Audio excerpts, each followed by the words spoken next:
Bienvenue sur ma chaîne Les Ateliers de Certi.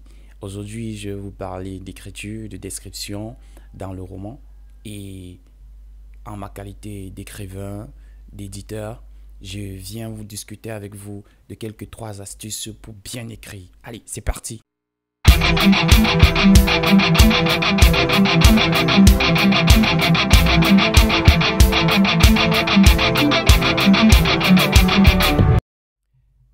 Je me débarbouillai en 2 minutes et je pris les pièces que ma mère sortit d'un vieux mouchoir noué, le tout dissimulé dans son soutien-gorge préhistorique. Je descendis la piste de terre qui serpentait les touffes d'herbe devant notre maisonnette. J'enjambai la case de ma marraine Bita et me dirigeai vers la seule boutique épicerie du village.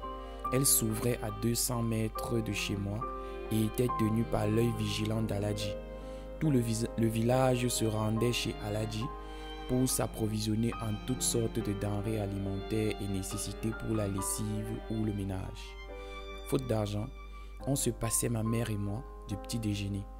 Mon père sortait très tôt le matin, fidèle à son rendez-vous quotidien des buveurs de Matango. Il s'assoyait toute la journée jusqu'à souvent tard dans la nuit à radoter avec les autres ivrognes du village. De nouvelles politiques, religieuses et même philosophiques, malgré son certificat d'études primaires pour seul diplôme. Bien sûr, je le trouvais là, ce père indigne. Il était installé là, à s'empiffrer de la sève de palmier. Il parlait aux éclats, bousculant de sa main son voisin en pouffant de rire à ses dires. Je l'observai un instant en me plantant à quelques mètres du chapalo, comme on appelle ici ces buvettes de perdition. Certi a ici le sort des hiboux boiteux, disponible aux éditions Appel, et vous avez comme ça le roman que je viens d'écrire. Aujourd'hui, je vais vous parler de description, comme je l'ai dit. Je vais vous parler de comment transformer ce que vous écrivez, vos écrits, en une narratologie qui amène le lecteur à découvrir un monde féerique, un monde pittoresque ou alors un monde horrible que vous voulez mettre en lumière pour qu'il puisse s'imaginer vivre une scène qu'il est pourtant en train de lire. Alors, de ce fait, il est très important de vous intéresser à la poéticité de la phrase. Ça veut dire quoi? Ça veut dire quoi? Vous devez mettre dans ce que vous écrivez un brin de poésie, un brin de chant, un brin d'allégorie qui va transformer, qui va sublimer ce que vous êtes en train d'écrire et susciter en celui qui vous écoute un dessin, une image qui va le chatoyer, qui va la mener vers les mondes assez particuliers que vous voulez mettre en avant. Alors, pourquoi je le dis? Parce que lorsqu'on lit un texte, ce qui nous tient, ce qui nous retient dans la lecture, c'est la manière qu'on décrit. Une description doit être au service de la narration, je l'ai toujours dit. Et pour que cette description soit au service de la narration, attardez-vous sur un champ lexical qui va en quelque sorte rimer. Vous devez utiliser des mots dont lorsqu'on les lit, on a l'impression que c'est du chant, ça chante. Votre façon de décrire chante. Alors, la description peut aller comme vous êtes en train de faire, vous êtes en train de filmer une image qui va de haut vers le bas ou de bas vers le haut en faisant des tournoiements. Alors, de ce fait, lorsque vous décrivez, soyez vigilant, soyez attentif à ce que vous voulez communiquer à votre lecteur. La description n'est pas une accumulation de mots des adjectifs qualificatifs par exemple. Ce n'est pas une accumulation d'éléments qui permettent de donner la forme, la couleur ou bien, je sais pas, le genre. En fait, c'est une description dans laquelle vous mettez un élément en relation avec la narration que vous êtes en train de faire. Vous voyez, j'étais en train de vouloir décrire l'endroit où se trouvait le héros, mais en décrivant cet endroit-là, j'en ai profité pour parler du concept même, de l'idée même du texte qui est en fait la narration.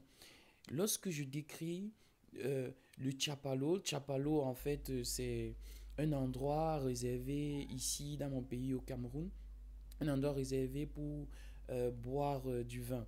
Donc c'est un petit aménagement que les gens font pour venir s'asseoir et boire la sève de palmier. En réalité, c'est une habitude courante dans les villages de mon pays, le Cameroun.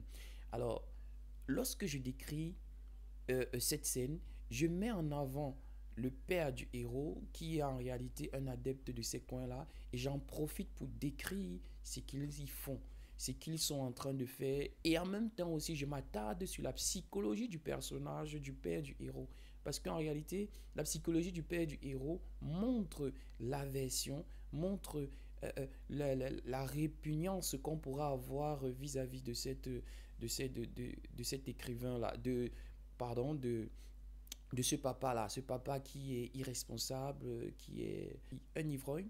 Je veux montrer par là que le héros, en réalité, est au devant de la scène et il observe un paysage atypique, un paysage qui fait horreur.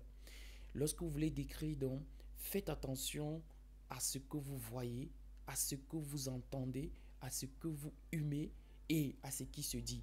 Parce que en réalité, lorsque vous voulez donner des sensations à celui qui vous lit, il faudrait que ces sensations-là soient liées à son odorat, à son ouïe, à son toucher, à son goût, donc, etc., etc. Vous devez faire en sorte que les sens soient mis en avant dans votre description. Alors, pour bien illustrer cela, il est important de vous attarder sur la petite ponctuation descriptive que j'ai lue en amont et vous pourrez déjà avoir de ce fait un aperçu de ce qu'est une description dans un point de vue narratif.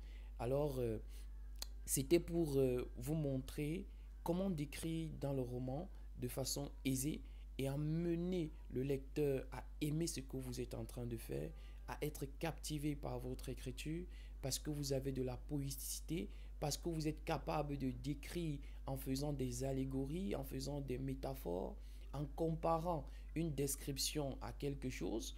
Par exemple, vous pouvez comparer une banane à la lune parce que les deux ont la même forme en quelque sorte.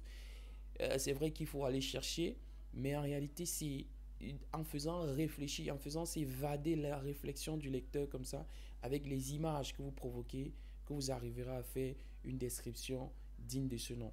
C'était Certi, je suis éditeur et forcément, je vous invite à télécharger Appel Rida.